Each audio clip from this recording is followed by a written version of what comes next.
Reina María del Rocío, Miguel Ángel, eso es. Ana, porque era Ana, no me haga eso es. Ana, aquí estamos. Muy bien, Yolanda. Pues venga, vamos a ponernos que hoy tenemos que darle caña, que la semana pasada no tuvimos, y si no, para que podáis ir teniendo bien amueblada la cabeza con respecto a esta asignatura y le vayamos y cojamos en las vacaciones y aprovechéis para trabajar bien el tema. ¿De acuerdo? Mirad, el último día nos quedamos aquí, nos quedamos en la anterior, nos quedamos en la paliperidona. ¿Os acordáis? Nos quedamos en la paliperidona. Pues la página del libro exactamente, no sé cuál es, pero mira, 235 te está diciendo. Sí, 235 que será donde hablan de la paliperidona, ¿no? Eso es. Pero la imagen de la paliperidona estará antes, supongo. Pero bueno, sí, estamos como hacia el final del tema 5, sí. Hacemos un recordatorio. Te están llamando. Estamos viendo los antipsicóticos. Recordamos que los antipsicóticos, vamos, ahora se empeña el Stalin, y que bueno, tiene su razón, como es lógico, en que no los llamemos antipsicóticos y que son medicamentos para tratar la psicosis. Porque además de tratar la psicosis hay muchos, por ejemplo, de estos antipsicóticos que su principal uso es como antidepresivo. O sea, se utiliza mucho más como antidepresivo que como antipsicótico. Con lo cual, por eso dice que entre otras cosas no los llamemos antipsicóticos. Pero entonces los vamos a llamar en función del mecanismo. Son fármacos que se utilizan para tratar los síntomas de la psicosis. Quedémonos con eso. Y hay, fundamentalmente, fijaos, teníamos una... a ver si esto es aquí, claro. Teníamos una, tendría que ser 28, un poquito más para adelante, a ver, tiki. Mira, teníamos una diapositiva que había puesto yo, como vaya a esta velocidad lo voy a mostrar. Aquí. Es que como no la puedo ver directamente, bueno, lo recordamos, nos ponemos en la 65, que es en la que tenemos que empezar hoy, la 62. ¿Qué es la ciprasidona? Bueno, recordamos que para tratar la psicosis, por las primeras teorías que hablaban de un fallo en el sistema dopaminérgico, acordaos, los primeros medicamentos que salieron, la clorpromacina, el haloperidol, todos estos, eran antagonistas D2, ¿de acuerdo? Eran el principal mecanismo que tenían era el antagonismo D2. Esos son los que antiguamente se llamaban los antipsicóticos clásicos. ¿Cuál era el problema? Que si bien de las 5 principales vías dopaminérgicas bloqueaban el D2 en la principal, que era en la mesolímbica, que una exacerbación de la neurotransmisión dopaminérgica en esa vía cuadra con los síntomas positivos de la esquizofrenia, los delirios y las alucinaciones, de la psicosis en general, y por lo tanto conseguía un efecto antipsicótico. Pero ¿qué es lo que ocurre? Que otra vía, que era la mesocortical, que ya estaba hipoactivada y que cuadra con los síntomas negativos de la psicosis, pues empeoraba, porque ese bloqueo de D2 se produce, por supuesto, en todas las vías.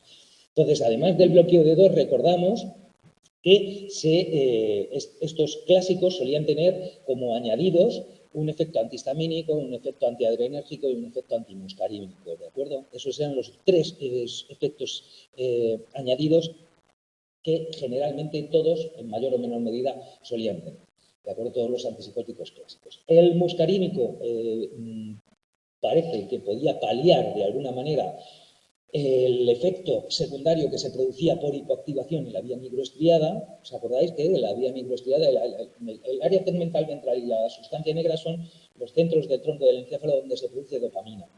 ¿De acuerdo? Y la vía mesolímbica del área tegmental al núcleo accumbens es la que está, el estriado ventral, es la que está hiperactivada. Pero la vía microestriada no tiene ningún problema. El problema es que al bloquear la dopamina en la vía microestriada, provocabas lo que ocurre cuando se degenera neurológicamente esa vía, que son los síntomas del Parkinson. Ese es el parkinsonismo inducido por fármacos. Ese parkinsonismo se podía paliar de alguna manera con un antagonismo muscarínico, porque en el estriado esa dopamina que se que se libera sobre una neurona colinérgica. Y por lo tanto, esos receptores muscarínicos paliaban de alguna manera ese bloqueo que había en esa vía. Pero, aún así, el tomarlo a largo plazo no evitaba que pudieses desarrollar un trastorno a largo plazo, que es el de la discinesia tardía. ¿Os acordáis? Que es un trastorno hiperkinético cuando el parkinsonismo es un trastorno hipokinético. ¿De acuerdo? Pero precisamente por ese bloqueo farmacológico de esa vía, con el tiempo se queda sensibilizada y degenera en un trastorno hiperkinético, ¿no? Hiperkinético, de movimientos exagerados, por lo tanto.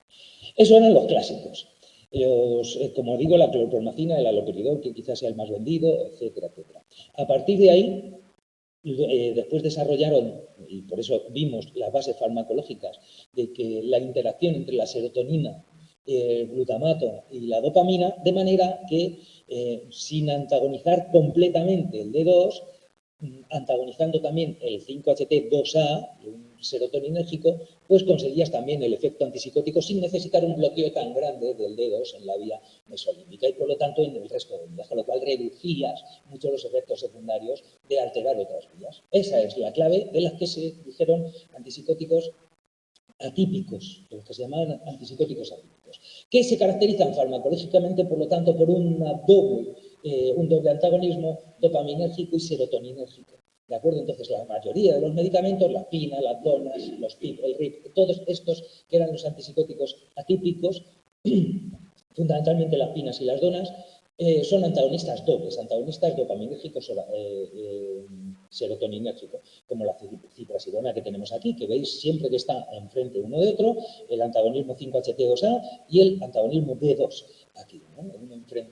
uno enfrente del otro. Pues tanto las pinas como las donas son antagonistas dobles, serotoninérgicos y dopaminérgicos. Y por esa sinergia entre la serotonina y la dopamina, pues consiguen una respuesta aceptable en atenuar los síntomas positivos de la psicosis y también parece ser que no generan los problemas secundarios, fundamentalmente acordaros que eran los síntomas de Parkinson, el parkinsonismo inducido por fármacos y la hiperprolactinemia, puesto que otra vía, la tubercular de dopamina, que la dopamina lo que hace es regular la liberación de prolactina, pues ahí lo que ocurre es que el bloquear el D2 provocaba la hiperprolactinemia. Pero la serotonina tiene el efecto contrario, con lo cual bloqueando la serotonina y la dopamina lo dejas como si no tuviese bloqueo. Bloqueas los dos efectos antagonistas y es como si no hubiese, y por lo normal, por lo general, los antagonistas, por lo tanto, dopaminérgicos y los serotoninérgicos a la vez,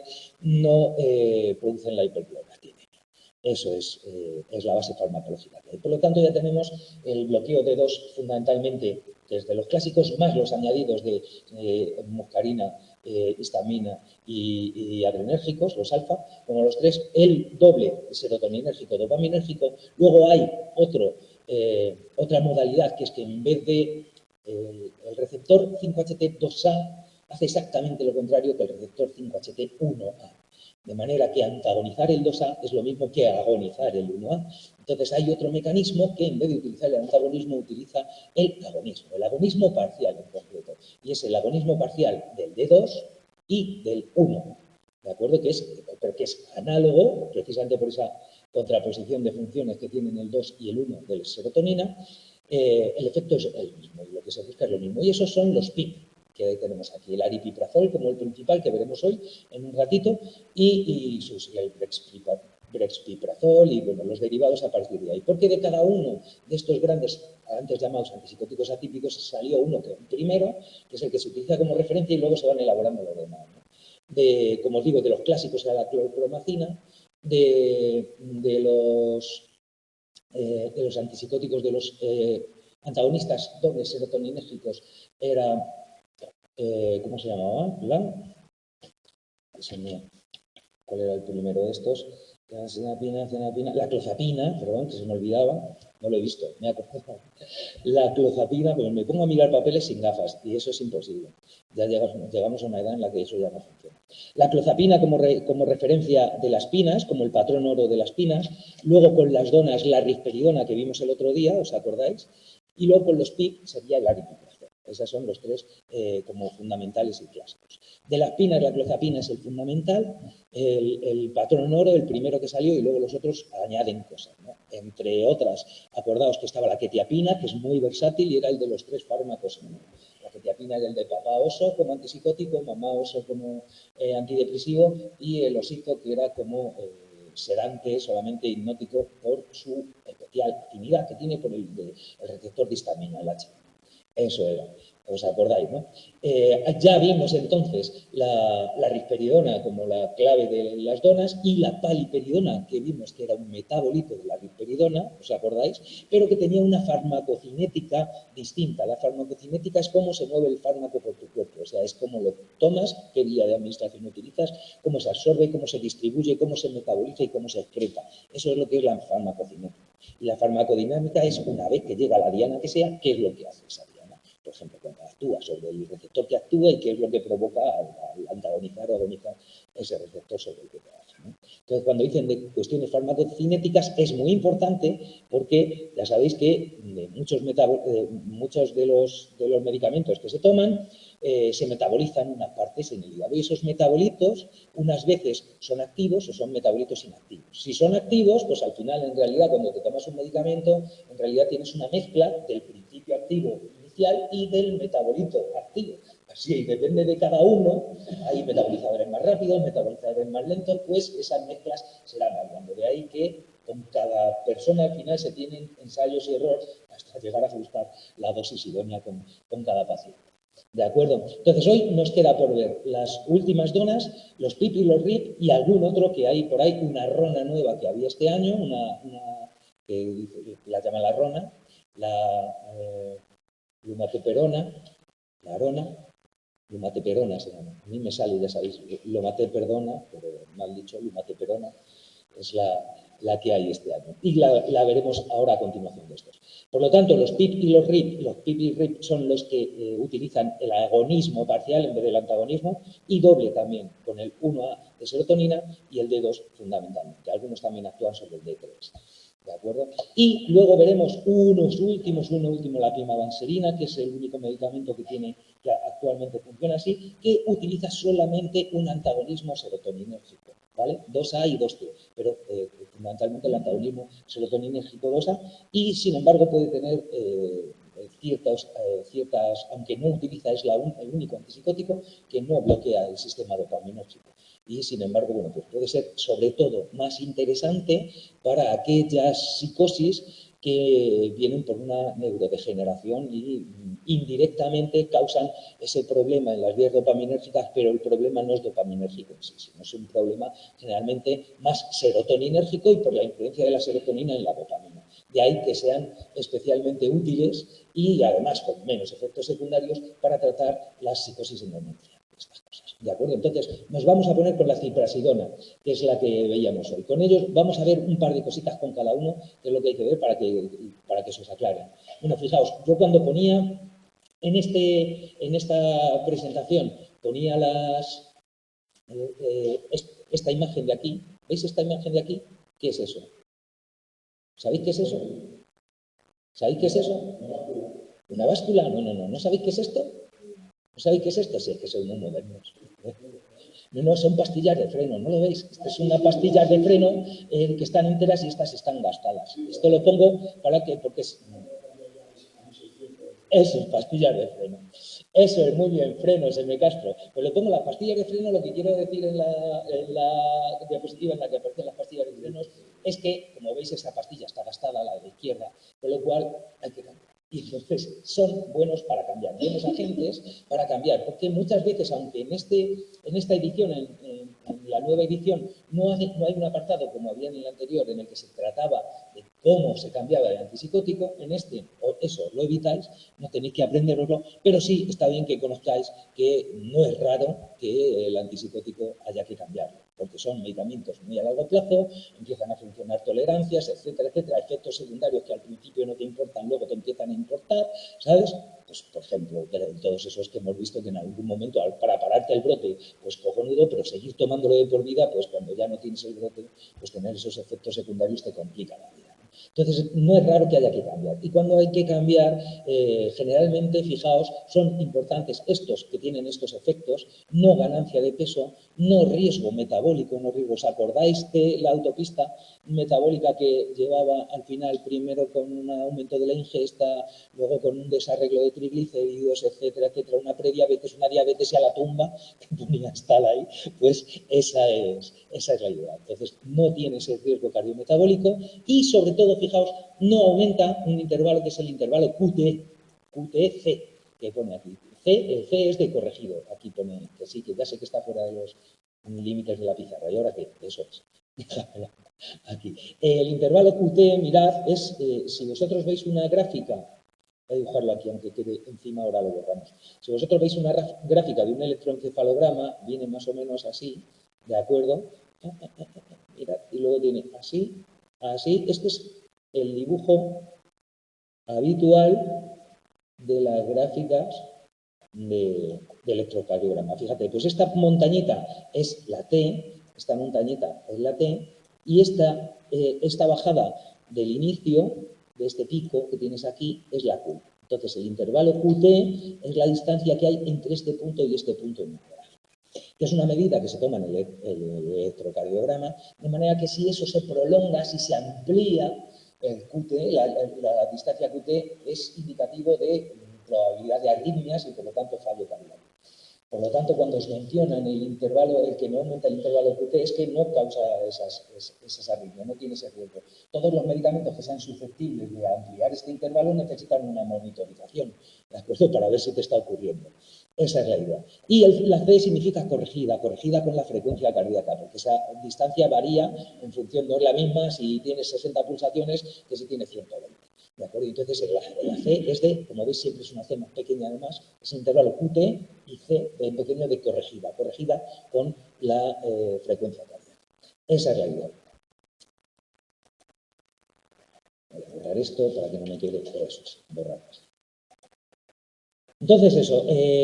Además, mirad, son buenos para cambiar, pero como te digo, no te lo mencionan, no se mira luego cuando tienen que cambiar o no cambiar, pero cuando haya que cambiar de alguno, para cambiar rápidamente también, suelen tener esto y que no tenga un efecto, por ejemplo, adrenérgico grande, porque los efectos adrenérgicos grandes, como el bloqueo adrenérgico puede provocar una bajada brusca de tensión, etcétera, etcétera, suelen necesitar un ajuste al alza. Suelen empezarse con dosis bajas e ir aumentando un poquito para que vayas asimilándolo y no tengas alteraciones bruscas de la presión sanguínea. Entonces, si tienes que cambiar un medicamento rápido, no puedes cambiar a otro en el que tienes que empezar a darlo en infradosis, porque puede dar un brote, ¿entendemos? Entonces, esos no suelen ser buenos. En este caso, no tiene ningún efecto sobre la noradrenalina, sobre los receptores adrenérgicos, y encima no provoca ganancia de peso y no tiene riesgos cardiometabólicos, con lo cual es ideal.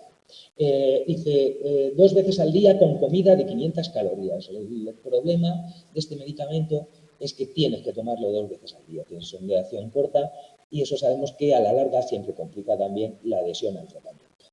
Porque sabemos lo que es tomarnos todos los días las pastillas y que se nos olvide de vez en cuando.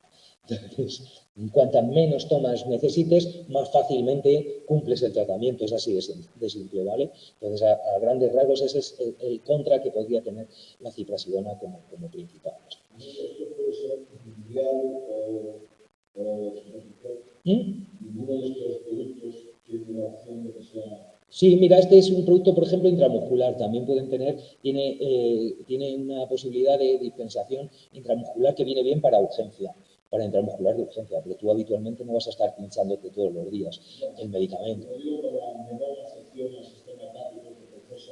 Pues pero es que depende de cada sustancia. Hay sustancias que sí, hay determinadas moléculas que sí permiten la administración de otro tipo. Fíjate que hemos visto algunos en los que, por ejemplo, tenías una administración de absorción en la mucosa oral, precisamente para evitar el metabolismo del primer paso hepático.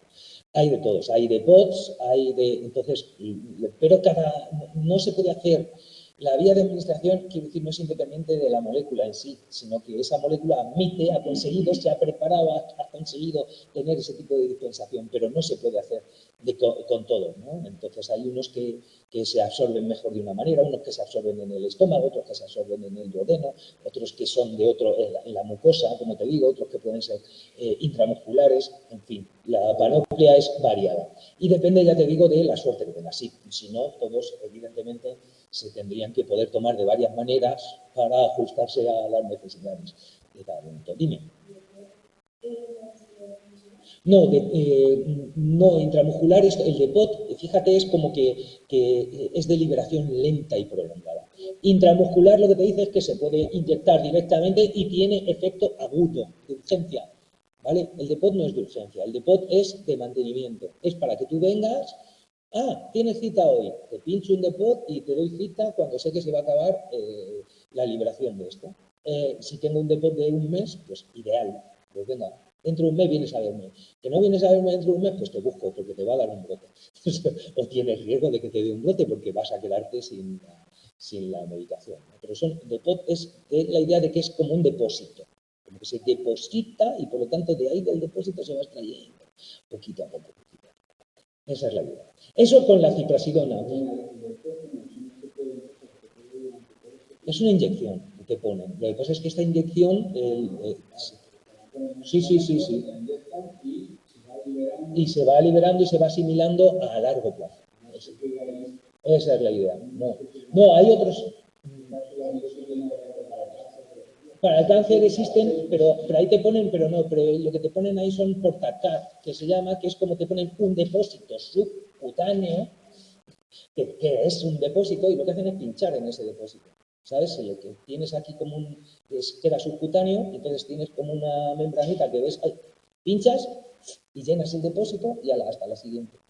Eso es, por eso se suelen llamar Portacat, el sistema es. Mira, la hiloperidona es el siguiente, al que tenía yo por aquí con respecto a la hiloperidona. Nada, pues que como veis, lo que es más llamativo de la hiloperidona es su especial afinidad por el alfa-1. ¿Veis que aquí está el alfa-1 y que aquí viene a la izquierda? Con respecto a estos dibujitos que veíamos aquí, que me estaba diciendo antes Javier, recordad que estos que vienen en la presentación no son los de la última y los de la última edición son los de la anterior y algo cambian, ¿de acuerdo? En algunos casos cambian algo. La verdad es que aquí, como su especial característica es esa afinidad grande que tiene por la alfa-1, por el receptor alfa-1, fijaos que antagonizar el alfa-1 tiene el mismo efecto que antagonizar el 5-HT2A, ¿vale? Que eso es lo que os pongo aquí. Que el alfa-1 y el 2A tienen el mismo efecto. Con lo cual, si el doble antagonismo era dopaminérgico, serotoninérgico, en vez de tener tanto serotoninérgico, tienes también alfa-1, pues ambos dos apoyan en la misma línea, ¿de acuerdo? Van en la misma línea. Y fíjate que tienen más afinidad por el 5-HT2A y por el alfa-1 que por el D2. Con lo cual eso hace que puedas tener un buen tratamiento antipsicótico sin tener un gran bloqueo de D2, porque en vez de bloquear solo el D2, utilizas el mecanismo de la influencia del glutamato sobre la dopamina a partir de sus receptores, fíjate, de serotonina y de noradrenalina, ¿no? Entonces, como dice, la hiloperidona provoca bajo SEP, son síntomas extrapiramidales que ahora se llamarían parkinsonismo inducido por fármacos, ¿de acuerdo? Pero se refiere a lo mismo, baja dislipidemia, o sea, también no generan problemas con el metabolismo de los lípidos, pero lo que hace poco aumento de peso, lo que es interesante. Ahora, ¿cuál es el problema que tiene? Tiene esa acción anti-alfa-1, antagonizando el alfa-1, pues por los problemas de tensión cardíaca, exige que tengas que administrarlo, como comentábamos antes, primero una dosis baja e ir aumentando progresivamente para no tener alteraciones de presión sanguínea grandes. Tiene un antagonismo alfa, por lo tanto adrenérgico, como clozapina, es lo que pongo aquí, y más que quetiapina. ¿De acuerdo? Y ese antagonismo alfa es lo que hace que precisamente tiene como cara que consigues efecto antipsicótico sin tener un gran bloqueo de dos, y como cruz, que el antagonismo alfa no puede tenerse bruscamente porque altera la presión sanguínea. Entonces, por eso pongo aquí esta señal de peligro, de triángulo con borde rojo, peligro alfa, y es que tiene mucho bloqueo alfa, y por lo tanto, para evitar el descenso de la tensión se tienen que dar 2 dosis al día, y primero dosis bajas e ir ajustando al alza. Por lo tanto, este no sería de pastillas de freno porque no es sustituto. ¿De acuerdo? ¿Qué quería preguntar, Javier? Esto, por supuesto, es que hay que ir creciendo la dosis en base a por supuesto de que un paciente, por lo que sea, pierda el ritmo por un mes o dos, no se trate. ¿Tienen que empezar los tratamientos otra vez en ese ritmo ascendente o pueden entrar directamente en el nivel que está? Es decir, si tiene una dosis que empieza pequeñita, normalmente, bien, está estabilizado al año, por lo que sea.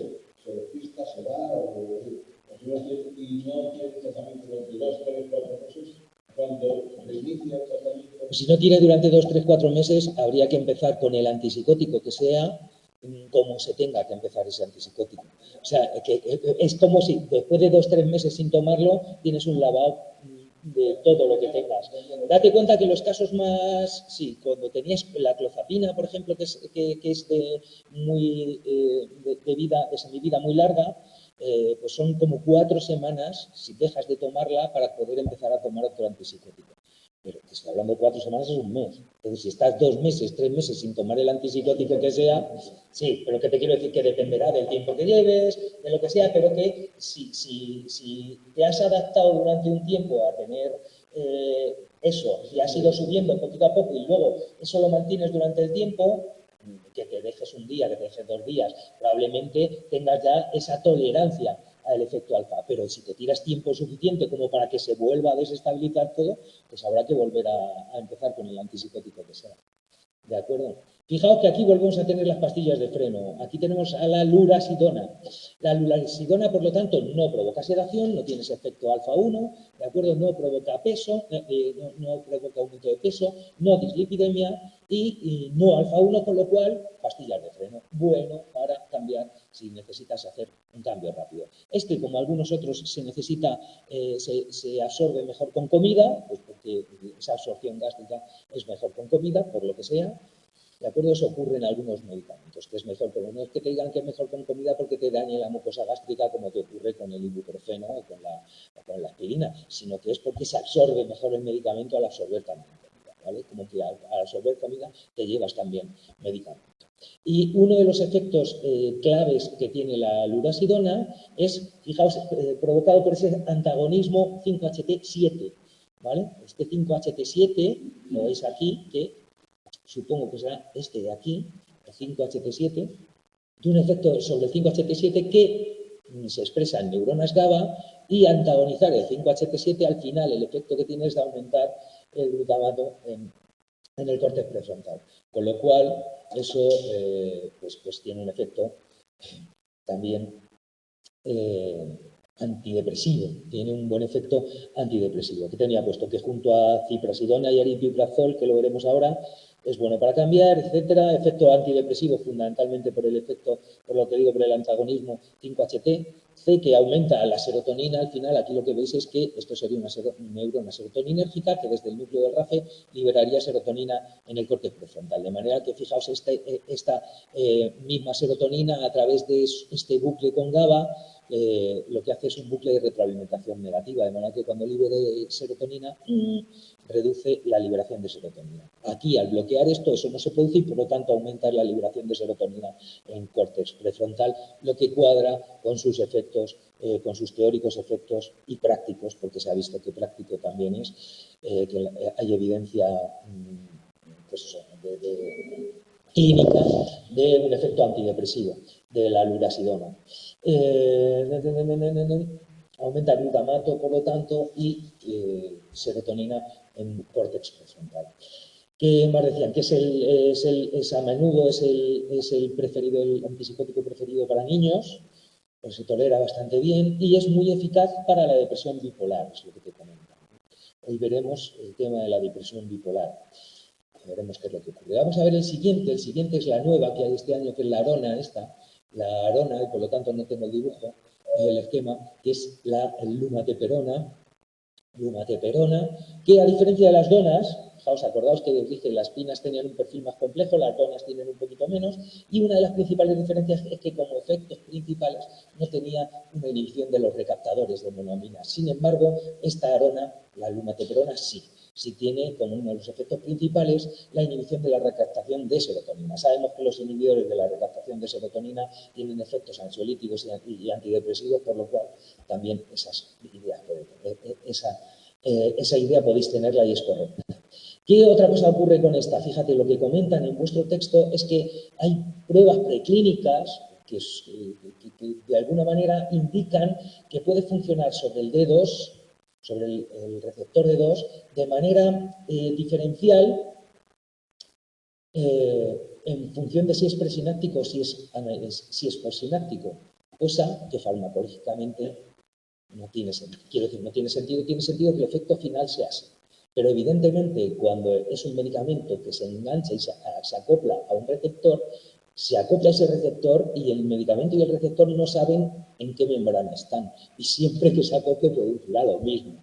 ¿De acuerdo? Entonces, si lo que hace es bloquearlo, pues lo bloquea y será un antagonista. Si lo que hace es agonizarlo parcialmente, pues lo que hace es que el receptor cambiará de forma cuando se acople él, por lo tanto provocará actividad intrínseca y lo activará, aunque no al máximo, ¿no? La verdad es que esto, como digo, hay pruebas clínicas. Muchas de estas cosas se van descubriendo, se ven y se ve el efecto que tiene. Es decir, se ve que dando la misma dosis resulta que el efecto que tiene a nivel presináptico es el contrario al que tiene a nivel postsináptico. ¿Y esto cómo puede ser? Pues evidentemente habrá otro mecanismo por el cual esta molécula esté activando también el sistema de producción, a lo mejor, porque claro, si estamos hablando a nivel presináptico, la dopamina lo que hace es regular la actividad de la neurona dopaminérgica. Si baja la actividad de la neurona dopaminérgica o la sube, pues generalmente no tiene por qué ser un efecto puro solamente por antagonizar o agonizar ese receptor, sino que puede tener otros efectos sobre, por ejemplo, las enzimas de síntesis, las enzimas de degradación, es decir, otros mecanismos, otras cascadas de traducción que haya detrás, por las que pueda estar al final teniendo un efecto contrario a nivel presináptico que postsináptico. El caso es que esta evidencia que se ha visto, pues nos beneficia en algunos casos para conseguir que tenga ese efecto antipsicótico, para tener ese efecto postsináptico en la vía mesolímbica y parar los brotes psicóticos, pero al mismo tiempo a nivel presináptico, sobre todo fíjate en la vía mesocortical que está inactivada, pues al actuar ahí como agonista, pues reducirá, por lo tanto, los síntomas cognitivos, afectivos y negativos en general de la psicosis. ¿Vale? Que nos quede eso. Eso es lo que quería comentaros con respecto a la lumateperona. Y nos vamos con los últimos, con los PIP y los RIP, los que utilizan el otro mecanismo. Ya hemos visto, por lo tanto, los que utilizan fundamentalmente antagonismo de 2, los que utilizan el doble antagonismo serotoninérgico-dopaminérgico, y ahora vamos a ver, hemos visto la lumateperona, que también, como los otros, además de esto, tiene, por lo tanto, efectos antidepresivos y ansiolíticos por inhibir la recaptación también de serotonina. Y ahora vamos a ver los que, en vez de ser un antagonismo doble, lo que tiene es un agonismo parcial doble. Un agonismo parcial sobre el D2 y un agonismo parcial sobre el 5-HT1A.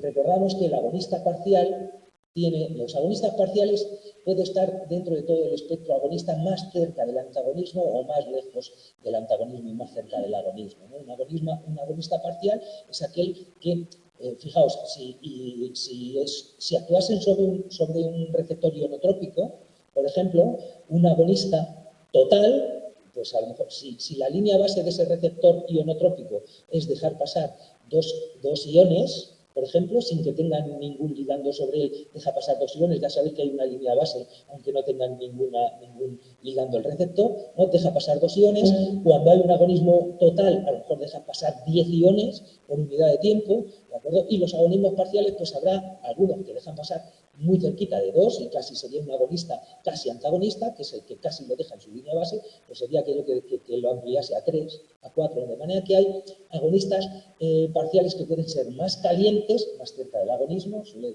relacionarse con caliente, con más actividad, o más fríos, más cerca del antagonismo. ¿De acuerdo? Entonces, es como un limitador, siempre lo he dicho, es como un limitador de velocidad, un agonista parcial. ¿No? Si una vía, fijaos, está exacerbada la mesolímbica porque se está neurotransmitiendo como si cada receptor recibe la estimulación de 10 descargas, ¿no? Como por 10, por eso te digo, imagino que es así. ¿Eh? Si es debajo de la línea base sería un agonista inverso. ¿Entendemos? Porque si entendemos lo que es. Si es debajo de la línea base, significa que le estás modificando, por lo tanto es un agonista, pero para el lado contrario del habitual, con lo cual sería un agonista inverso. Esa es la idea. ¿De acuerdo? Entonces, pues imaginaos, si es una vía en la que está a 100 y eso provoca los síntomas positivos, pues a esa vía dejarla a 10 es reducirla a 8. Pero si su línea base es 5, tú la estás poniendo a 10, en otra vía, como es la mesolímbica, que está hipoactivada y está en 5, el que lo pongas a 10 es estimular esa vía.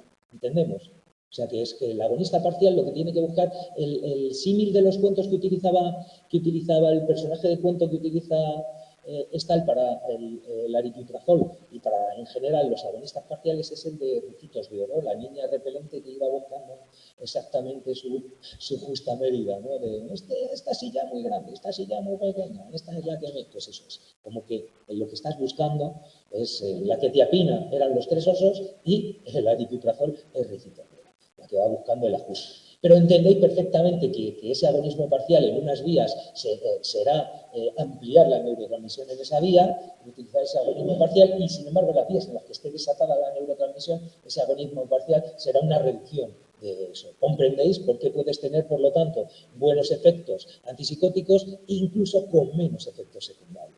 Veis que aquí, fíjate, este sí tiene algunos efectos sobre el alfa-1, sobre los alfa-1, sobre los alfa-2, sobre los receptores alfa-adrenérgicos, por lo tanto, y sobre el de histamina, lo cual también provocará algo de sueño. Todo depende, como veis, de la afinidad que tenga por ellos y la dosis que le des, ¿no? Es un medicamento que se ha demostrado eficaz en manía y esquizofrenia. Cuando pongo a Bob Esponja significa que suele ser bueno para niños, por eso pongo a Bob Esponja, ¿vale? Que yo considero que es bueno para niños Bob Esponja, no sé lo que pensaréis vosotros, pero esa es mi símil, ¿de acuerdo? Niños y adolescentes y para la agitación en autistas, que sabéis que suele darse también.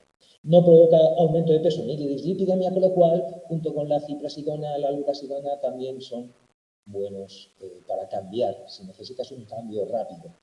Es antidepresivo a dosis bajas y más agonista de 2, porque es más agonista de 2 a dosis bajas que a dosis altas. Es decir, quiero decir que bloquean más, evidentemente si es a dosis más altas, al final lo que tienes es un mayor bloqueo. El principal uso del aripiprazol en Estados Unidos es como antidepresivo de refuerzo, fundamentalmente para los antidepresivos de primera línea, que suelen ser inhibidores de la recaptación de serotonina o inhibidores duales de la recaptación de serotonina y noradrenalina, fundamentalmente. No sé qué más os tenía puesto por aquí, a ver, lo de Ricitos de Oro, agonista parcial, también es agonista parcial 5-HT1A, no provoca SEP, o sea, en este caso lo llamaríamos parkinsonismo inducido por fármacos, y aunque, fijaos, aunque el 5-HT2A está a la derecha, veis que tiene más afinidad por el D2 que por el 5-HT2A, pero como en vez de ser un antagonista es un agonista parcial, el efecto se consigue. Entendemos que ese es que provocaba, la mayoría de los SEP se provocaban por un exceso de bloqueo del D2, y aquí, aunque tengas mucha afinidad por el D2, como no lo bloqueas, pues no provocas esos efectos. Entendemos cuál es la idea, ¿no? No sé si estáis los online o no, que os he visto ya que hace tiempo que no veo moverse por ahí, pero lo mismo se me han ido ya, desesperados. Sí, me alegro. Vamos a ver sus primos, porque como os digo, el RIP de referencia es este, el aripiprazol. Sus primos es el brexpiprazol. Fijaos que respecto a aripiprazol, que es lo que pongo aquí, respecto a aripi, es más agonista parcial 5-HT1A, más antagonista 5-HT2A que el otro, y alfa 1, o sea que tiene más afinidad por ello. Que tenía puesto aquí Provoca menos acatisia, uno de los problemas que podía provocar el aripiprazol, ya que no suele provocar esos, lo que antes llamábamos síntomas extrapiramidales, esos problemas hipokinéticos que simulan el Parkinson de alguna manera, ni la hiperplastinemia, pero sí parece que había cierto riesgo de acatisia, que era como esa intranquilidad motora no muy alarmante, pero insidiosa, ¿no? Y parece ser que el brexpiprazol provoca menos acatisia, es mejor para el tema de la acatisia que esto. La acción alfa-1, que tiene más que, como veis, si miráis en vuestro texto, veréis que en el dibujo la afinidad que tiene por el alfa-1 está a la izquierda del D2, sin embargo, en esta edición anterior está bastante más a la derecha. Parece ser que la investigación ahora demuestra que tiene más afinidad por el alfa-1 que por el D2, con lo cual, y es una de las claves, esa acción alfa-adrenérgica para resultar, por ejemplo, eficaz en la agitación en demencia, ¿no? Agitaciones por pérdidas neuronales y, por lo tanto, con una bajada del tono noradrenérgico ahí. Y que está aprobada en la esquizofrenia, para la esquizofrenia y no para la manía aguda. Era lo que decía, potencialmente un antipsicótico más tolerable, con efectos antidepresivos, que lo vemos, tratamiento para agitación y psicosis en demencia por su actividad fundamentalmente alfa. Eso es lo que os contamos. Después del brexpiprazol tenemos la cariprazina, que sería el otro RIP que teníamos, que lo que caracteriza es su potente agonismo parcial D3. El D3 es un primo del D2. ¿De acuerdo? El D2, D3 y D4 pertenecen a la misma familia de receptores dopaminérgicos y en este caso tienen más afinidad por el D3 incluso que por el D2 y tienen una afinidad muy potente por el D3. Pero el D3 no se expresa en córtex prefrontal, con lo cual ese antagonismo D3 que sí se expresa en áreas límbicas y en el área tegmental ventral, pues facilitará que haya un aumento de dopamina en córtex por no bloquear en el córtex esto y por lo tanto redundará en una mejora de los síntomas negativos, los síntomas afectivos y síntomas cognitivos reducidos en las capacidades cognitivas y afectivas reducidas en la esquizofrenia y en los brotes psicóticos como efectos secundarios. ¿Qué más ponía aquí? Porque dosis altas se suelen utilizar para la manía y la esquizofrenia, dosis bajas para la depresión. Esto es general. En general, muchos de estos antipsicóticos, por eso se llamaban antipsicóticos antes y ahora insisten en que no se llamen, porque muchos de ellos su principal uso es precisamente como antidepresivo a unas dosis bastante menores de las que se suelen necesitar para que despliegue su potencial antipsicótico. Tiene dos metabolitos de muy alta duración, con lo cual puede que se consiga un depot oral hasta mensual por esos metabolitos que digo que tienen una alta duración. Pero no nos dicen nada más y no he visto nada más porque no, por lo tanto, si no lo habría apuntado aquí.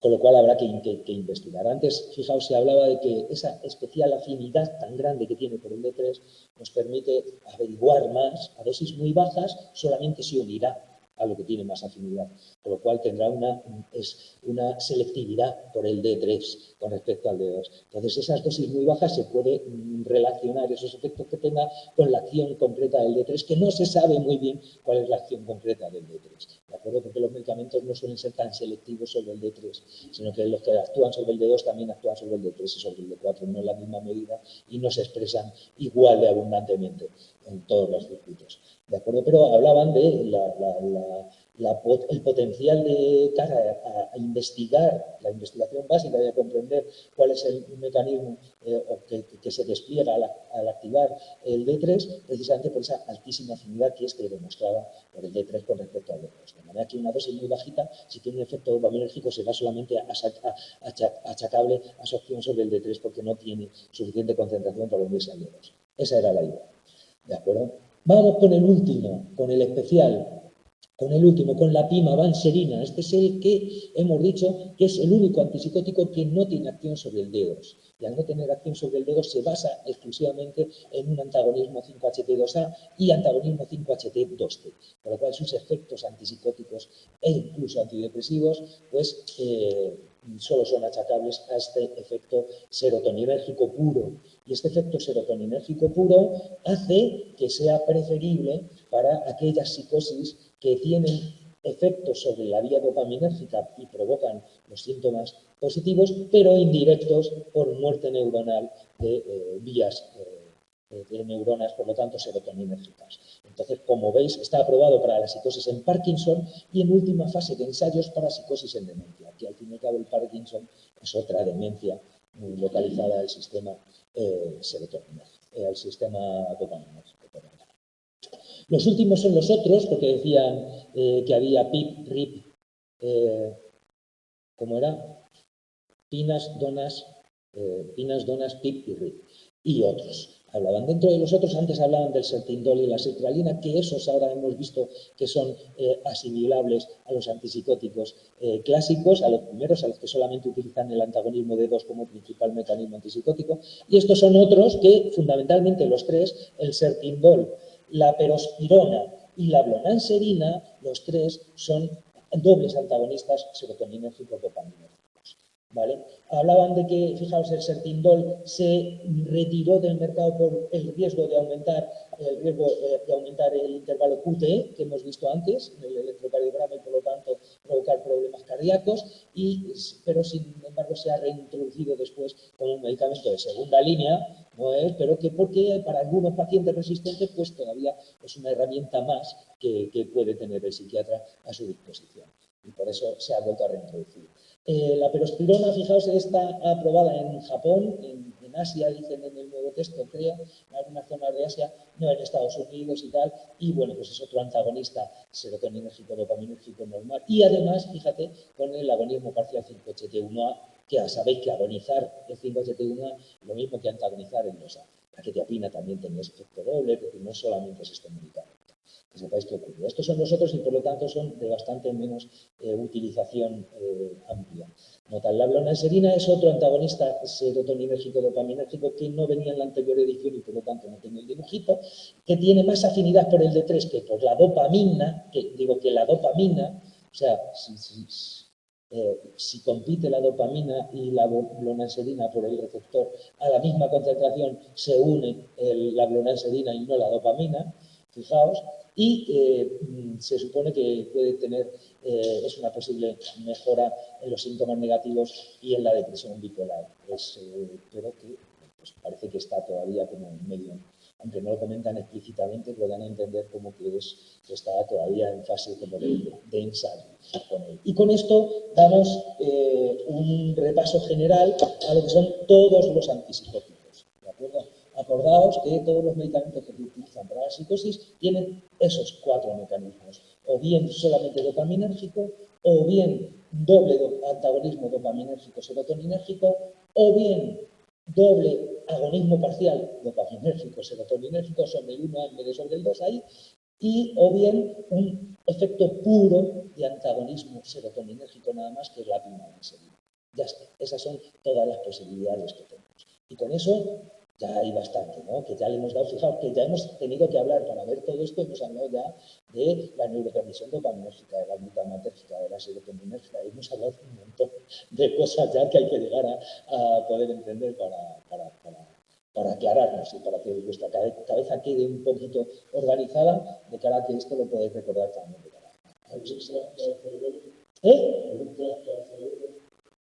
¿Cómo que sea algún tracto al cerebro?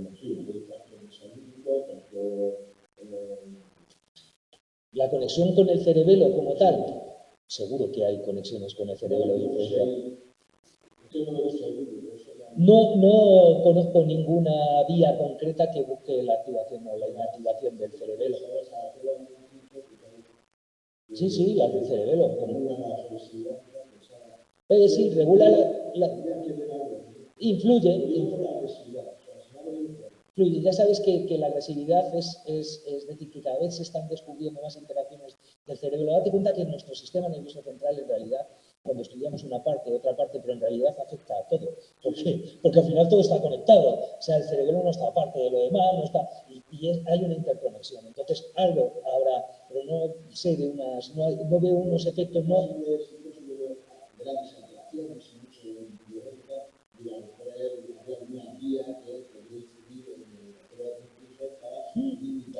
probablemente es una buena línea de investigación, Javier, que puedes desarrollar. Que puedes desarrollar.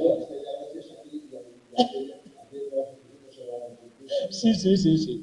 Pues no sé, quiero decir, no sé qué relación tendrá el cerebelo, pero evidentemente cada vez se le va dando más importancia. Sabéis que el cerebelo antes prácticamente se pensaba que tenía, que sus efectos eran puramente motóricos, porque los ganglios basales y el cerebelo son los principales moduladores de las órdenes motoras, pero cada vez se le da más importancia. Entre otras cosas, fíjate a esas conductas de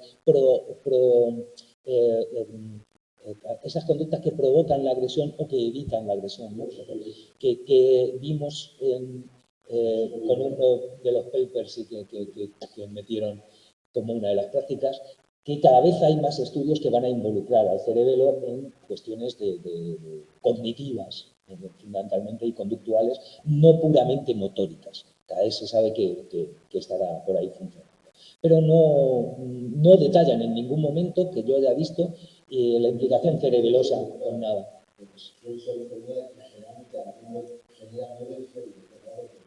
Es interesante, pero es que no es, hay otras, quiero decir, está mucho más relacionada la amígdala con las acciones violentas, etcétera, etcétera, entonces no llegan, pero probablemente hay una conexión de amígdala a través de ganglios basales y de otras cosas con el cerebelo, porque amígdala y ganglios basales sí hay conexiones, entonces probablemente también esté ahí influyendo en esas líneas, pero que aquí se centran, cuando hablan de la agresividad, nos enfocamos fundamentalmente a los estudios en la amígdala y no al cerebelo, aunque evidentemente cada vez veremos más evidencia de que el cerebelo también está influyendo en estas cosas. Nos vamos a meter con los trastornos del humor, ¿vale?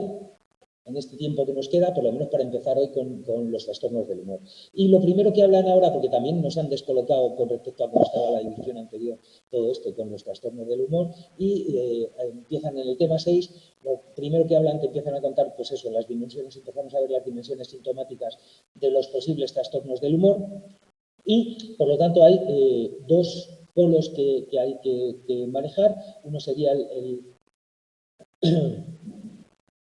bueno, hay unos, ¿cómo os lo cuento? Hay unos esquemas en el libro de texto en el que te presentan como en líneas horizontales, como una línea media que sería donde estaría el estado de ánimo correcto, el que se considera eutimia, ¿no? La eutimia, el estado de ánimo correcto, con una línea por arriba donde estaría exacerbado el estado de ánimo y provocaría los síntomas maníacos, y una línea por debajo que estaría minimizado ese estado de ánimo, lo tendría por los suelos y por lo tanto estaría reflejando lo que es el ánimo depresivo, ¿no? Un trastorno, por lo tanto, depresivo, de depresión mayor, es aquel que solo cursa con un descenso del estado de ánimo a los infiernos, ¿no? A la parte más baja. Eso es lo que sería la depresión mayor. Y lo que sería el trastorno bipolar es aquel trastorno en el que esa depresión, además, se intercala o se añade, ya sea en el momento sería un trastorno mixto, o bien en otros momentos, y por lo tanto sería dentro de lo que se considera el espectro bipolar. La bipolaridad se manifiesta, se diagnostica porque tengas un episodio de manía o de hipomanía. Porque si este es el estado de eutimia, aquí estaría la manía, en medio tendrías la hipomanía. Si este es el estado de depresión mayor, en medio, desde la eutimia a la depresión mayor, sería un estado distímico, que no llegas a tener depresión mayor, pero tienes el ánimo decaído, por así decirlo, ¿no? Entonces, la bipolaridad es aquello que pasas de uno a otro, o incluso tienes dentro del mismo cuadro, tienes unos síntomas depresivos y síntomas maníacos al mismo tiempo, que serían los episodios mixtos. Se puede dar toda la panoplia. Hoy día, fijaos, antes, en la anterior edición, tenéis que estudiar un montón de subtipos de trastorno bipolar, que había trastorno bipolar tipo 1, trastorno bipolar tipo 2, que es el tipo 1 es el que presenta manía, es el normal, vamos, el que se supone que con manía, unos periodos de manía y otros periodos de depresión. El bipolar 2 es el que presentas depresión e hipomanía, no llegas a desarrollar una manía, sino una hipomanía, y luego habría un montón, 2 y un cuarto, 2 y un tercio, 3 y un medio, todas las posibles combinaciones, ¿no? Y ahora te mencionan simplemente eso, el 1, el 2 y la posibilidad de que haya episodios mixtos. También la ciclotimia, fijaos en el que pasabas de hipomanía a distimia de uno sin llegar a tener una depresión mayor ni un brote maníaco, sino simplemente pasabas no estabas nunca eutímico, sino que o bien estabas distímico o bien estabas hipomaníaco, ¿no? Bueno, pues todo eso, pues hay de ciclación rápida, que cambian rápido de uno a otro, de ciclación más lenta, puede haber toda la panoplia, desde depresión mayor exclusivamente a depresiones con algún síntoma maníaco que pueden estar teniéndolo mixtamente o en otro periodo haberlo padecido, es decir, eso es de lo que estamos hablando, ¿no? Trastornos del estado de ánimo, por lo tanto, serían aquellos que o bien se manifiestan con un estado depresivo o bien con un estado depresivo y al mismo tiempo o en otra ocasión con una manía o una hipomanía. Quedémonos con esa idea, porque viras al otro lado. De manera, fíjate que tradicionalmente se hablaba con un estado depresivo y se asimilaba a las monoaminas y se vería y veremos la hipótesis monoaminérgica, ¿no? Como que un defecto de monoaminas provocaba la depresión y una alteración y una no buena regulación de las monoaminas pues provocaba esa oscilación típica de la bipolaridad, de que unas veces tengas brotes maníacos y otras veces tengas brotes depresivos. Entonces vamos a ver, lo primero que hacen es comentarte cuáles son los síntomas que el DSM, el Manual de Diagnóstico de los Psiquiatras, utilizan para diagnosticar cuáles son los criterios sintomáticos para que a alguien se le diagnostique una depresión mayor. Entonces, fijaos, estos son los de depresión mayor, vosotros lo tenéis en el libro de texto en castellano, por supuesto, que te dice que uno de los de arriba es requerido, o bien el humor depresivo, o bien apatía y pérdida de interés, y 4 o más de los de abajo, de los 7 de abajo, que son alteraciones en el apetito y en el peso, alteraciones, porque fijaos que cuadran dentro, es síntoma de depresión tanto el exceso de ingesta como el no comer. O sea, ambas dos son efectos de la depresión, alteraciones en un patrón normal de alimentación y de ingesta, ¿no? De ingesta y de apetito y oscilación en el peso. Problemas de sueño exactamente igual, tanto cuadra el que no duermas como el que duermas en exceso. ¿De acuerdo? Desregulación, por lo tanto, de los ciclos del sueño. Agitación psicomotora o ¿cómo es lo que pone aquí? Pues eso, aquí le dicen retraso psicomotor. O agitación o todo lo contrario, o una lentitud psicomotora, ¿no? Que te cueste moverte, o bien te cuesta moverte o bien estás como acatísico con esos temblorcillos. La fatiga, la culpabilidad o el sentimiento de inutilidad y disfunción ejecutiva. ¿Os acordáis de las funciones ejecutivas? Se sabe que el córtex prefrontal es fundamental para ellas y entre otras cosas, lo que hace las funciones ejecutivas son aquellas que nos permiten planificar, organizar y, por lo tanto, bueno, pues una de las cuestiones principales es inhibir distractores, concentración, etcétera, etcétera, mantener la atención. Todo eso son funciones ejecutivas fundamentales para poder planificar y organizar, ¿no? E incluso ideación suicida. Pues con 4 de estos 7 síntomas más 1 de los síntomas de arriba se te diagnostica la depresión mayor. Sí, no sé si es durante 6 meses o lo que comentaban, me parece. Sí, 6 meses, ¿no? Me suena 6 meses, me suena, que no lo he visto. Sí, pero bueno, que tienen que tener esto, que por lo menos son estos síntomas los que están detrás. Para que te puedan diagnosticar un trastorno de depresión mayor. Y los síntomas maníacos, pues fijaos, te dicen que los síntomas, las dimensiones de estos síntomas es necesario para que se te diagnostique que presentes un humor, un estado de ánimo expansivo y elevado, o sea, que estés muy subidito y un humor al mismo tiempo irritable. ¿Vale? No estás picajoso, pero al mismo tiempo estás muy on fire, todo el rato a 1000 por hora. Y luego, fijaos, dice que 3 o más de estos, o 4 si solamente se tiene humor irritable. Es decir, te dicen, si tienes 2 de estos, con 3 de los de abajo es suficiente. Y si solamente tienes el humor irritable, pero no se te ve un humor elevado y expansivo, pues te ponemos uno más de los de abajo. Como veis, es una autoestima inflada, sentimientos de grandiosidad, o sea, estás subidito, subidito, ¿no? Incremento de actividad dirigidas a objetivos, a la meta, o agitación, asunción de riesgos, que viene ahí el paracaídas, decremento de la necesidad de dormir, es decir, pues eso, estás activo muchísimo más tiempo, la dificultad para la concentración, distraibilidad, ¿no? ¿Cómo dice?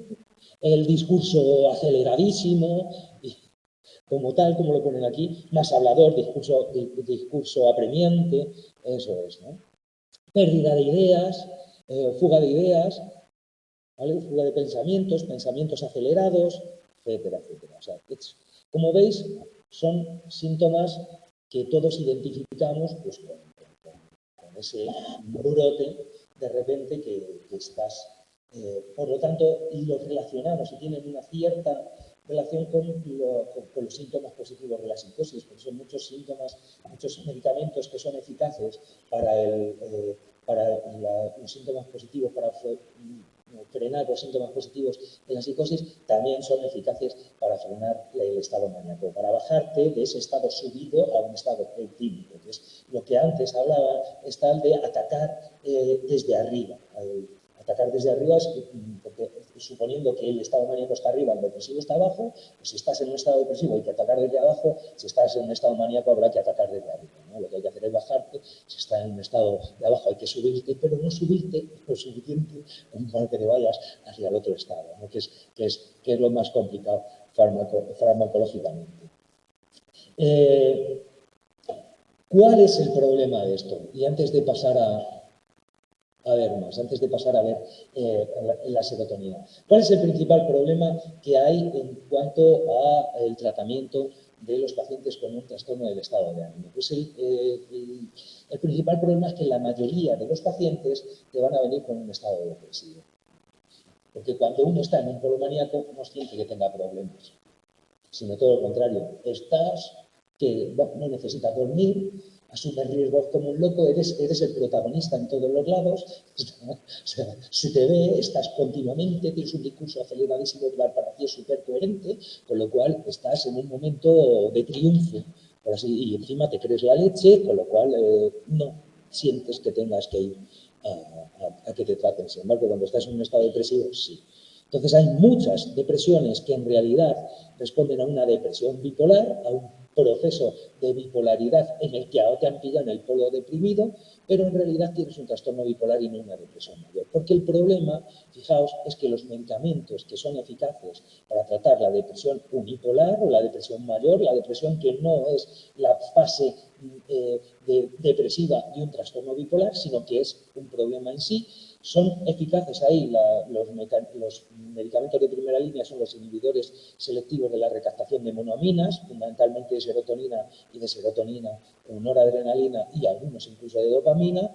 El caso es que las 3 monoaminas que están ahí funcionando, pues la recaptación, aumentar el tono monoaminérgico es el que tiene un efecto antidepresivo. El problema es que si tu depresión es bipolar, están contraindicados, porque puede hacerte virar al polo maníaco, por así decir. Te saca de la depresión, pero para meterte en otro problema. Y además el polo maníaco hace que asumas muchos más riesgos, etcétera, etcétera, etcétera, ¿no? Entonces, ahí la peligrosidad. Entonces, el mayor riesgo que hay, como digo, para un psiquiatra ante los estados de ánimo es confundirse en un diagnóstico de depresión mayor, cuando en realidad lo que tienes es una depresión bipolar. Entonces, ¿cómo podemos hacer para evitarlo, ¿no? ¿Cómo, pues, está lo que nos plantea es, utilizando siempre las mismas metáforas, lo que nos plantea es pregúntale quién es su padre y dónde está su madre. Es lo que plantea. Si lo habéis leído, si habéis leído el texto, lo reconoceréis. ¿Quién es tu padre? Vamos a ver antecedentes familiares, ¿De acuerdo? ¿Qué ocurre en tu familia? ¿Qué ocurre en tu entorno más cercano? Tus hermanos, tus padres, tus abuelos, tus tíos. Vamos a ver, puesto que parece ser que sí hay un factor hereditario y por lo tanto genético de la depresión bipolar, puesto que el tener un paciente de primer orden con que haya tenido un trastorno bipolar aumenta, multiplica por 8 o por 10 las probabilidades de que tu depresión sea bipolar. ¿De acuerdo? Otra de las cosas que nos decían, otros datos que decían es que 1/3 de las depresiones son rediagnosticadas, de los trastornos depresivos diagnosticados como depresión mayor, son rediagnosticadas a bipolares y puede que el 60% de las bipolares 2, de las bipolares que cursan con hipomanía, no con manía, y por lo tanto es menos detectable, nos cuenta que hasta socialmente el estado hipomaníaco es un estado socialmente reforzado. Es lo que digo, eres el alma de la fiesta, es el que tienes energía, el que tienes fuerza. Entonces, joder, si no llega a ser exagerado, si no estás que ya es una manía en la que se ve que se te ha ido la pinza, pues es bastante aceptable. Con lo cual es difícil que alguien considere que eso no tiene un problema. De hecho, mirad, tradicionalmente en los últimos años, la PEC que teníais que trabajar, que por cierto, me parece que el final para hacer la PEC es el 10 de enero, ¿no? ¿La habéis hecho ya o habéis visto? Bueno, pues ahora en Navidades lo vais a hacer, ¿no? Los últimos años comentaban era el caso de Raquel. Había una tal Raquel, si este año es Raquel también, pues sí, es Raquel. Bueno, pues Raquel, fijaos que la clave de Raquel es que Raquel tiene un trastorno, una bipolaridad tipo 2, de acuerdo, con hipomanía, sin llegar a ser manía. Y Raquel, cuando cuenta ella su historia, y te va relatando lo que va haciendo, te dice que ella recuerda que había otros momentos de su vida en el que su vida era todo lo contrario, en el que tenía mucha energía, que te está reflejando esos síntomas hipomaníacos. ¿De acuerdo? Pero ella lo vive como el momento bueno de su vida. Y ella lo que querría es volver a estar así. Entonces, eso, cuando se la ha tratado con un antidepresivo, que es el problema que tiene, que se la ha tratado con un antidepresivo, cuando en realidad es una depresión bipolar y por lo tanto el problema que tiene es que tiene un viraje a manía y hay que cambiarle por un medicamento que sea eficaz para tratar la bipolaridad. Entonces, o bien un antipsicótico de los atípicos, un medicamento, por lo tanto, antagonista serotoninérgico, dopaminérgico, a unas dosis más bajas que las necesarias para la psicosis, son los cambios ideales que puede tener esta persona. O bien un típico estabilizador del ánimo, ya sea el litio o ya sea el valproato, que son los que suelen utilizarse como el litio, o bien los antiespasmódicos, los anticonvulsivos, que se utilizaban como estabilizadores del estado del ánimo. Esos son los medicamentos y la clave de la PEC es precisamente cambiar eso. Pero lo que quería es que fijaseis en que si veis lo que comenta Raquel, la paciente en ese caso, lo que comenta es eso, es como que hace referencia a esos momentos de su vida que tú como clínico detectas que es una posible hipomanía, pero ella como persona individual son los momentos felices de su vida. Con lo cual, eso es lo que nos hace a nosotros darnos pistas y lo que hay que hacer es cambiarle retirada inmediata del antagonista de la recaptación de monoaminas e introducir un medicamento que la estabilice en esa bipolaridad. Esa es la idea de la PEC. Pero como decíamos, el 60% de los bipolares, cuando van a la clínica, van por los síntomas depresivos. Entonces ellos, cuando les dicen que cuál es tu problema, ellos no te van a relacionar, no te van a contar cuando tuvieron la hipomanía, porque eso es cuando ellos están bien. Entonces ella no te lo va a decir. Con lo cual, o escarbas bien, y por eso Stahl nos dice, mira, antes de coger y darle un antidepresivo de los clásicos, de los que están diagnosticados, vamos, que están aconsejados aprobados para tratar la depresión mayor, pero desaconsejados para la depresión bipolar. Pues antes de hacer esto, pregunta por sus antecedentes familiares, porque te puede dar algunas pistas. Y lo siguiente es, ¿dónde está tu madre? Que ¿dónde está tu madre? Dices tal, que es, vale, pero quiero hablar con tu madre. O sea, tú me estás contando esto, pero ¿dónde está tu madre? Que venga tu madre aquí, que quiero verla y hablamos, ¿no? Porque, bueno, pues como dices tal, muchos pacientes suelen subestimar los síntomas maníacos, ¿no? Como es lógico. que ellos lo toman como un momento de su vida, pues eso, cuando te tiraste en paracaídas era cuando estabas bien. Que es lo que pone aquí. Aunque tú lo ves como asunción de tiempos. Cuando no necesitabas dormir, joder, porque es que te sobraba energía. Qué maravilla, que te sobra energía. Cuando estás en el pueblo deprimido, añoras eso. Entonces, precisamente por eso comenta Stahl que hay que preguntar por ambos progenitores, ¿no? ¿Quiénes son tus antecedentes, tus padres, qué tal están, qué tal han estado, tu familia más cercana, si tienes hermanos, tus hermanos, etcétera, etcétera. Un familiar de primer orden multiplica por 8 o por 10, lo que os digo, entre 8 y 10 veces más probable la bipolaridad. También, por lo tanto, dicen que que hagamos un especial hincapié, si vosotros tuvieseis que diagnosticar a alguien un trastorno del estado de ánimo, que hagáis especial hincapié en buscar síntomas mixtos, ¿vale? Sintomatología mixta, porque es fácil que haya algunos síntomas, aunque estés en el pueblo deprimido, que haya algunos síntomas de hipomanía, que por ahí, que si escarbas un poco, probablemente los veas. Entonces, porque fijaos que cada vez hay más relación entre esos episodios mixtos y la posibilidad de suicidio. El aumento de riesgo de suicidio es bastante más grave en la depresión bipolar que en la depresión mayor. 2 veces más se suicidan en depresión mayor, en depresión bipolar que en depresión mayor. Y la base es esa, que el tratamiento de la depresión es con inhibidores de la recaptación de monoaminas y el tratamiento de los bipolares y mixtos son fundamentalmente con antagonistas o agonistas parciales mixtos dopaminérgicos y serotoninérgicos. ¿Vale? Agonistas parciales mixtos son el aripiprazol y sus primos y los antagonistas son las pinas y las donas. Los antagonistas dobles serotoninérgicos dopaminérgicos. Aquí tenía apuntado que en la página 251 he visto un error en el texto que me parece, no sé si vendrá reseñado en algún lado como una errata, pero fijaos que aquí en el final de la 251 viene un no en mayúsculas, dice, no es el mismo tratamiento para la depresión unipolar sin características mixtas, es decir, unipolar, depresión mayor. Y dice a continuación, es decir, ni la depresión unipolar ni la bipolar con características mixtas se tratan en primera línea con fármacos inhibidores de la recaptación de monoaminas estándar. Eso es un error. Lo que quiere decir es que en la 251, el final, el último, ¿veis? Entonces, dice, ni la depresión unipolar ni la bipolar con características mixtas se tratan en primera línea con fármacos inhibidores de la recaptación de monoaminas estándar. La depresión unipolar sí se trata en primera línea con eso. Te dice, ni la depresión unipolar, tendrá que decir ni la depresión bipolar, ni la unipolar con características mixtas, ¿vale?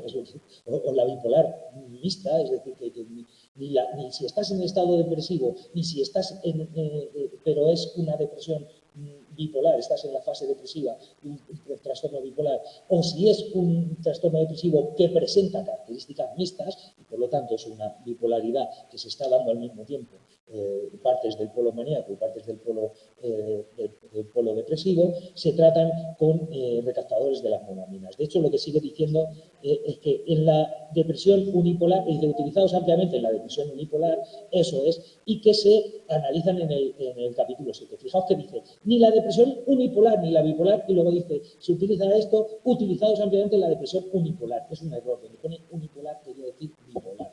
En el primero, donde pone ni la depresión bipolar ni la bipolar con características mixtas, ¿vale? Eso es lo que dice, porque es un error. Es decir, para aclararnos, las depresiones que solo son depresiones y no responden a una fase depresiva de un trastorno bipolar, ¿de acuerdo? Sí se tratan con inhibidores de la recaptación de monoaminas. Las que pertenecen al entorno bipolar no deben tratarse como primera línea con un antagonista, con un inhibidor de la recaptación de monoaminas, sino que son los dobles antagonismos o doble agonismo parcial serotoninérgicos dopaminérgicos. ¿De acuerdo? Entonces es un error que veo en la página. Unipolar ahí se sustituye por bipolar, sí, yo creo que sí, es un error claro. Vamos, para aclararnos, ya os digo, las depresiones cuando solo son depresiones, sí, inhibidores de recaptación de monoaminas. Las depresiones cuando es parte de un trastorno bipolar, no, contraindicado, ¿de acuerdo? Que es el mayor problema que hay en estos casos. Entonces, lo siguiente que hace Stahl, fijaos, es meterse en la farmacología de otros nuevos sistemas, entre ellos, que lo pone en el principio del texto también, la tercera monoamina. ¿Os acordáis que las monoaminas eran la dopamina, la serotonina y la noradrenalina? ¿De acuerdo? Ya hemos visto la dopamina y la serotonina, aquí nos vamos a meter con la noradrenalina. Recordad que decir noradrenalina y norepinefrina es lo mismo. Que en unos lados lo veréis como NA de noradrenalina, en otros NE como norepinefrina. ¿De acuerdo? Noradrenalina y epinefrina, igual que adrenalina y epinefrina, es lo mismo. Uno es contra Y, otro es contra I latina. ¿De acuerdo? Acordaos. Adrenal significa ad, como chalet adosado, es decir, pegado a, ¿de acuerdo?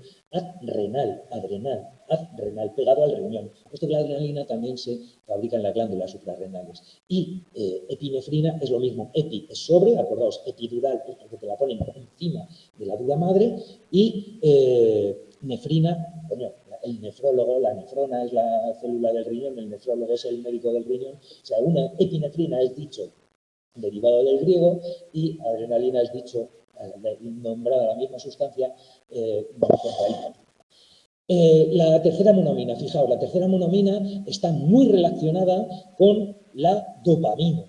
De hecho, se fabrica a partir de la tirosina, igual que la dopamina, y tiene simplemente un paso enzimático más, con lo cual la noradrenalina, ¿vale? Estas son las que se llaman catecolaminas. Por lo tanto, ¿os acordáis que había dos enzimas que degradaban la serotonina y la dopamina? Había algunas que degradaban la serotonina, otras que degradaban la dopamina. Había varias que podían, ¿no? Pues, en este caso, fijaos, la catecol O-metiltransferasa es la COMT, que actúa sobre las catecolaminas. Las catecolaminas son la dopamina y la noradrenalina.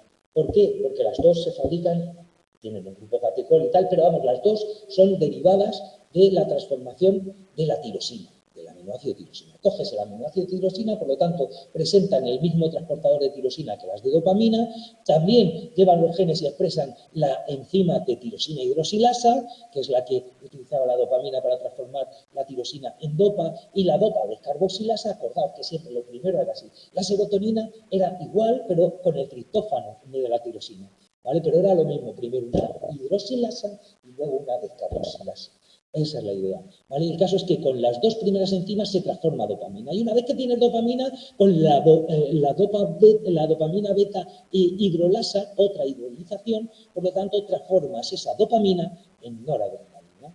Como veis, es un paso enzimático más. Tienen la misma maquinaria de síntesis que la dopamina, más una tercera enzima, que es la DBH. ¿De acuerdo? Una vez que lo haces, utilizas el transportador vesicular para almacenarlo en vesículas y esperar que llegue el impulso nervioso para liberar el neurotransmisor, ¿no? Ahora entendemos por qué, fijaos, por qué en el córtex prefrontal hemos dicho que las neuronas dopaminérgicas no expresaban el recaptador, y el recaptador que lo sustituye, que lo utiliza, son los recaptadores de noradrenalina, porque en el córtex prefrontal sí que hay recaptadores de noradrenalina, pero el de noradrenalina no solamente coge noradrenalina, sino que también sirve para enganchar dopamina.